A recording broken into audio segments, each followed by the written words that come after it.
Everyone, welcome back to the channel. तो जैसा कि आपने देखा कि नहा धो ली हूँ मैं, और देखो जैसे ही मैं हेलो बोलती हूँ ना मेरी बेटी आ जाती है। हेलो बोल दो।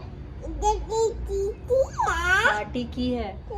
तो पूजा वगैरह हमारा हो गया है, थोड़ा लेट ही हुआ, आज संडे है, so happy Sunday to all. और आज मैं बना रही हूँ मोमोज। काफ़ी दिनों से सोच रही थी कि मोमोज बनाऊंगी। पहले मैं बहुत फ्रिक्वेंट बनाती थी, पर पता नहीं क्यों अब इच्छा ही नहीं होती, बहुत थकान लगता है और ऐसा लगता है ना बहुत टाइम टेकिंग है। और बेबी का ये देखो, और अभी ना जो बेबी को उस दिन चोट लग गई थी ना, अभी तक है, और बेबी है बहुत स्ट्रांग। तो सारी तैयारी मैंने कर ली है, फटाफट से मैं आप लोगों को दिखा देती हूँ। तीखी वाली एकदम चटनी बना ली है। ये स्टफिंग जिसमें है कैप्सिकम, कैरेट एंड कैबेज, और इसको मैंने रेडी कर लिया है। और ये बिल्कुल ही हेल्दी। सो ये है आटा जिसे मैंने लगा लिया। इसमें थोड़ा भी मैदा मैंने मिक्स नहीं किया है। आप मैदा से भी बना सकते हैं, हाफ पोर्शन भी रख सकते हैं, पर मैं सोच रही थी पूरा हेल्दी बनाऊं, तो ये पूरा प्योर आटा है। फिर हमने पोहा बनाया था, और एक्चुअली मैं ब्रेकफास्ट में ही बनाने वाली थी, लेकिन डुगू बोला उसे पोहा खाना है, तो फिर मैंने पोहा बना दिया। तो सोचा चलो अब हम इसे लंच में ही खा लेते हैं। नेवर माइंड, कभी भी खाएं भाई, खाने का मैंने लंच में खाओ या फिर ब्रेकफास्ट में खाओ या डिनर में खाओ या इवनिंग स्नैक में खाओ, क्या ही फ़र्क पड़ता है। सो चलिए फटाफट से बनाते हैं, क्योंकि 2 बज गए।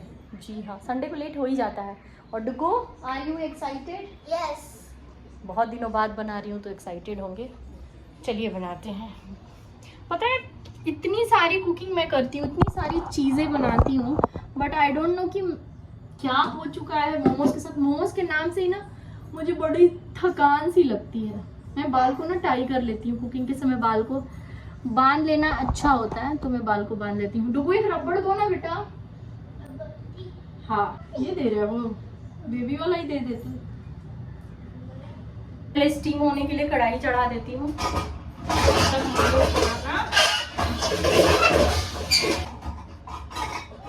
मेरे पास मोमोज वाली स्टीमर नहीं है, तो मैं इसमें बनाती हूँ। इसमें पानी रख के ऐसे रख के उस पे मोमोज रख देती हूँ, फिर इसको कवर कर देती हूँ। ऐसे तो मोमोज़ बनाने के सारे स्टेप बहुत ही इजी हैं और बहुत ज़्यादा टाइम टेकिंग नहीं है, लेकिन जो सबसे ज़्यादा टाइम टेकिंग होता है वो होता है मोमोज़ की शेप देना। क्योंकि छोटे छोटे पेड़े बनाना, उसकी पूड़ियाँ बना के उसमें स्टफिंग को भरना और फिर मोमोज़ का शेप देना, ये बहुत ज़्यादा समय ले लेता है। और इसी मतलब जैसे जैसे शेप होते जा रहा है, और शेप मैं बहुत दिनों बाद बनाई हूँ, तो आई थिंक थोड़े बड़े बड़े बन गए हैं। यहाँ पे छोटे छोटे भी बने, पर कोई ना, टेस्ट अच्छा होना चाहिए। आई होप टेस्ट अच्छा हो।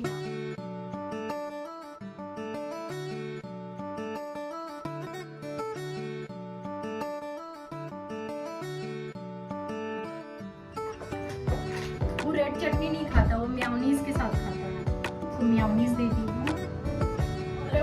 कोई पीसेस निकालती हूँ। आई थिंक हो गया है।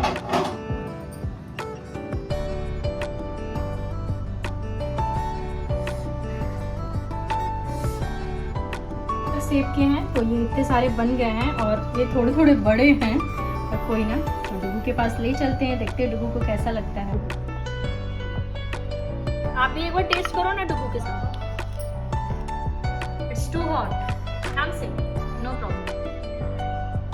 आप कितने दिन बाद मोमोज खा रहे हो? वैसे तो आप बाहर खाते रहते हो। घर का मोमोज खाए हैं, पर बहुत नहीं। मैं घर पे बनाती ही नहीं ज़्यादा, बहुत टाइम टेकिंग है। It's too hot, but very nice. very nice. You like it? Yes. Okay, now enjoy. आप क्या कर रहे हो? ये देखो इनका नया सेटअप,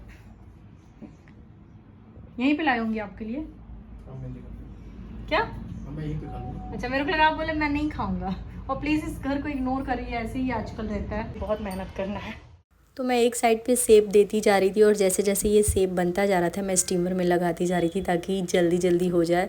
और सच बोलूँ तो इस टाइम तक मैं बहुत ज़्यादा थक गई थी, और काफ़ी दिनों बाद बना रही थी ना, तो मुझे शेप देने में भी थोड़ी प्रॉब्लम हो रही थी। मतलब काफ़ी टाइम लग रहा था, ऐसा लग रहा था जैसे मोमोज़ बनाना ही मैं भूल गई हूँ। लेकिन उससे क्या ही फ़र्क पड़ता है, शेप थोड़ा ऊपर नीचे हो जाए चलता है, और उसका टेस्ट अच्छा होना चाहिए। और टेस्ट काफ़ी अच्छा बना था। तो यहाँ पर देख लो, मैं एक साथ 5-5 6-6 पूड़ियाँ बना ले रही थी, और उसके बाद उसमें स्टफिंग भर के उसको शेप दे रही थी। डुगू से मैंने पूछा तो बोला मम्मा गोल वाले शेप से ज़्यादा ऐसे ना बोट वाला शेप टेस्टी लग रहा है, तो मैं बोट शेप में ही ज़्यादातर बनाई थी। खा लिया है, तो यहाँ पर मैंने 2 4 6 8 10 2 2 4 6 2 8 10 ये 12 पीसेज है। अब मैं मोमोज बनाना बंद कर रही हूँ, अब मोमोज नहीं बनाऊंगी। यहाँ पर मैंने चढ़ा दिया है तवा और सेम स्टफिंग से देखो मैंने पेड़े निकाल दिए हैं और अब मैं बनाऊंगी पराठे। एक पराठा मैंने ऑलरेडी बेल भी दिया है। क्या हो गया भाई, मुझे मोमोज बनाने में बहुत ही मतलब तकलीफ होती है। डुगू कैसा लगा तुम्हें? और डुगू बोल रहा है मैं रात में भी खाऊंगा। रात में भी खाओगे, बट मैं नहीं बनाऊंगी। नहीं भैया मुझे नहीं बनाना। तो यहाँ पर मैं अब पराठे बना रही हूँ। और पता है ऐसा नहीं कि मैं एक्सपेरिमेंट कर रही हूँ, ये जो हम लोग कैबेज पराठे बनाते हैं ना, आप कभी ये मोमोज की स्टफिंग के साथ पराठे बनाना, सच में बहुत टेस्टी लगता है। और सेम हम इसे मोमोज की चटनी के साथ ही खाएंगे। आप चाहे तो कर्ड वगैरह के साथ खा सकते हो, बट स्टिल वो मोमोज की चटनी के साथ ही बहुत अच्छा लगते हैं। मुझे ऐसा लगता है ये फ्राइड मोमोज जैसे लगते हैं, बट ये तो आटे का है, बहुत अच्छे लगते हैं। हेल्दी भी हो जाएगा। और हेल्दी का क्या है, हेल्दी तो वो भी आटा है और स्टीम है, बट स्टिल मेरा बहुत ज़्यादा समय बच जाएगा, क्योंकि यार मेरे कमर की बैंड बच गई है, लंबे टाइम तक खड़े नहीं हो पाते हैं। और मैंने सिर्फ बनाए हैं, डुब्बू ने 8 मोमोज खाए हैं और 12 ये, मतलब 20 मोमोज बनाए हैं मैंने इन टोटल।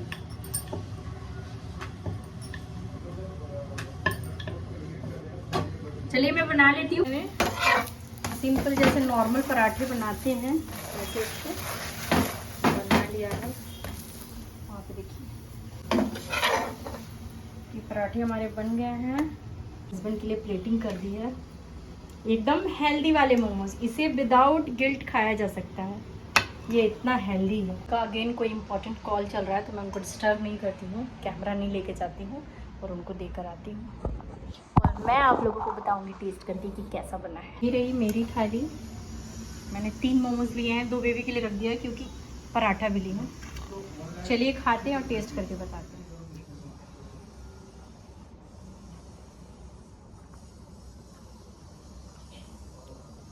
मुझे तो फ़र्क ही नहीं पड़ता कि मैदा और आटा। इनफैक्ट ना मुझे ना सच बोलूँ, डुगू को भी आटा वाला ना मोमोज ज़्यादा पसंद। हेल्दी भी रहता है तो गिल्ट भी नहीं, तो बहुत अच्छा लग रहा है। मैं बाहर से मोमोज बहुत कम खाती हूँ, मतलब बहुत रेयरली। डुगू खाता है कभी कभी, उसमें ही एक आध टेस्ट कर ली अदरवाइज नहीं।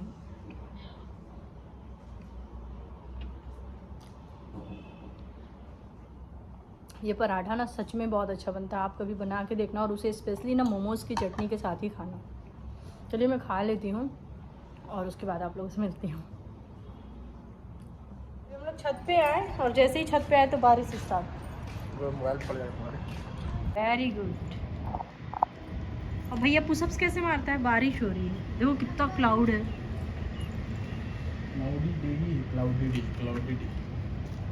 यहाँ पे सनी डे कम ही होता है, इस सीजन में हुआ है थोड़ा। वो न्यू बना है क्या वो वाली बिल्डिंग? यहाँ देखो ना काम चल रहा है। हाँ चीज बन रही है। नहीं यार, वहाँ जहाँ वर्कर काम करा बालकनी बन ये तो नया बना ना, नया बन रहा है। वक्त रुक जा, थम जा। अलग अलग जगह से जाके करेगी। बोरी चलो वॉक करो, कम से कम 10 राउंड तो मारो। डुगू नीचे साइकिल चला रहा है। डुगू वैसे तो बारिश हो रही थी लेकिन बाद में बारिश थोड़ी बंद हो गई, तो हम बस 5-10 मिनट से छत पे ही वॉक किए। और छत पे जाने के बाद बहुत रिफ़्रेशिंग फ़ील होता है, इतनी ठंडी और तेज़ हवाएं चलती है ना कि मज़ा आ जाता है। अगर आप पूरे दिन पे भी घर पे रहो और 10-15 मिनट के लिए छत पे चले जाओ तो पूरा एकदम फ्रेश एयर आपका माइंड फ्रेश कर देती है।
थोड़ी देर हम छत पे रहे और डुगू भी नीचे साइकिलिंग कर रहा था, वो ऊपर आ गया तो मैंने उसे दूध बना के दिया। और आजकल बेबी क्या होता है ना, दूध मांगती ज़रूर है, तो मैं उसमें थोड़ा सा जैगरी पाउडर डाल के उसे देती हूँ। सम टाइम वो 1-2 सिप ले लेती है और सम टाइम वो नहीं भी लेती है। लंच के बर्तन आज मैं नहीं धोई थी, थोड़ा आलस आ गया था। तो यहाँ पे मेरा इवनिंग रूटीन स्टार्ट हो रहा है, मतलब जो काम मैं दोपहर में कर लेती हूँ आज थोड़ा सा लेट कर रही हूँ। तो पहले किचन क्लीन करूँगी, बर्तन वर्तन वॉश करूँगी और फिर शाम का टाइम। तो संडे बहुत ही ऐसे ही जा रहा है, लेकिन हाँ ओवरऑल अच्छा भी लगता है क्योंकि हस्बैंड माना कि अपने काम में बिजी हैं, लेकिन घर पे रहते हैं ना तो थोड़ा सा भरा भरा लगता है। और बीच बीच में मैं जाती रहती हूँ, उनको डिस्टर्ब भी करती रहती हूँ, या फिर कभी कभी उनके कॉल में भी ब्रेक रहता है तो वो बाहर आ जाते हैं, तो थोड़ी बहुत बातें मीनवाइल चलती रहती है। किचन मैंने कर दिया है क्लीन, बर्तन वर्तन वॉश कर दिए हैं। जनरली मैं थोड़ा जल्दी करती हूँ बट आज थोड़ा लेट हो गया, कोई बात नहीं। और अब मैं सोच रही हूँ आलू चढ़ा देती हूँ। मैं डिनर क्या बनाऊंगी कुछ भी आता पता नहीं है, लेकिन मुझे ऐसा लग रहा है कि मे भी आलू यूज़ हो। और वैसे भी बॉइल्ड आलू रहता है ना, तो डुगू के टिफ़िन के लिए ऐसे भी ग्रीन वेजीज हम बनाते हैं तो आलू तो यूज़ करते ही है, तो वो काम में आता है। तो मैं मोस्टली 3-4 आलू एक्स्ट्रा बॉयल करके फ्रीज़ में रखती ही हूँ, क्योंकि ऑल ऑफ सडन वो कभी भी यूज़ आ जाता है और तब काफ़ी समय वो सेव भी करता है। सोचा कि मैं थोड़ा सा आलू चढ़ा देती हूँ बॉयल होने के लिए। अभी मैं थोड़ी सी झाड़ू करूँगी, बेड चेंज करूँगी बेडरूम में। आज बेडशीट मैंने धोए हैं बट अभी तक लगाई नहीं हूँ, तो वो बेडशीट डालना है और फिर मैं करूँगी शाम की आरती। ऑलमोस्ट शाम हो गए हैं, 5:30 हो रहे हैं और husband still call and all. तो जैसा कि आपको वीडियो देख कर पता चल ही रहा होगा, वो पूरे दिन में मुझे लगता है मोस्टली नहाना धोना खाना पीना लेके मैक्स टू मैक्स 2 घंटे के लिए वो बाहर होंगे, अदरवाइज वो रूम में ही अपना काम कर रहे हैं। सो अभी हो गया है बहुत बड़ा लफड़ा। मुझे लगा, कल हम सब्ज़ी लेने गए थे तो मुझे ऐसा लगा था कि हम आलू लेकर आए हैं, पर अभी जब मैंने आलू चेक किया तो पता चला कि घर में एक सिंगल आलू नहीं है, तो आलू बॉयल नहीं कर सकते। अभी हस्बैंड का कॉल थोड़ी देर के लिए 1-2 घंटे के लिए ख़त्म होगा। तो डुग्गू को कल स्कूल में 2 नोटबुक चाहिए, तो वो लेने तो जाना ही था, कुछ और भी काम था, तो अब आलू लेकर आएंगे देन बॉयल करेंगे। चलिए फ़िलहाल मैं बेडशीट वगैरह लगा लेती हूँ, क्योंकि ये नहीं तो कुछ और ही सही, काम तो है ही बहुत सारे। कोई बात नहीं, मैं सोच रही थी कि आलू बॉयल कर लूँगी तो थोड़ा सा मेरा डिनर की तैयारी भी साथ साथ चलेगी।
कि थोड़ा सा ईयरली डिनर बनाऊंगी, लेकिन स्टिल 7 बजने वाले हैं। हाँ 7 बजने वाले हैं और अब देखते हैं कैसे बनेगा, क्योंकि मैं बताई थी ना आलू मैं सोच रही थी कि बॉईल कर दूँ काम आएगा।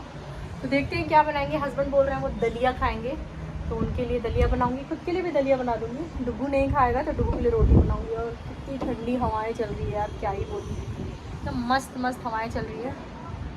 पहले मैं वीकेंड्स में ज़रूर बाहर जाती थी, मतलब सैटरडे संडे तो फिक्स ही होता था, बट यही है हस्बैंड का काम की वजह से ना अभी 2-3 वीकेंड से हम कहीं भी नहीं जाते, क्योंकि शाम को जाओ दिन भर भी उनका चलते रहता है। अभी 8:30 से उनका फिर से स्टार्ट हो जाएगा, तो अभी थोड़ा सा वो फ्री रहते हैं, बट फिर वो बाहर जाओ तो वही टाइम मैनेजमेंट, जल्दी चलो तो मज़ा नहीं आता है। बाहर जाओ एटलीस्ट वीकेंड में तो बहुत अच्छे से आराम से, टाइम टेबल का मतलब थोड़ा सा बर्डन ना हो, आराम से आओ।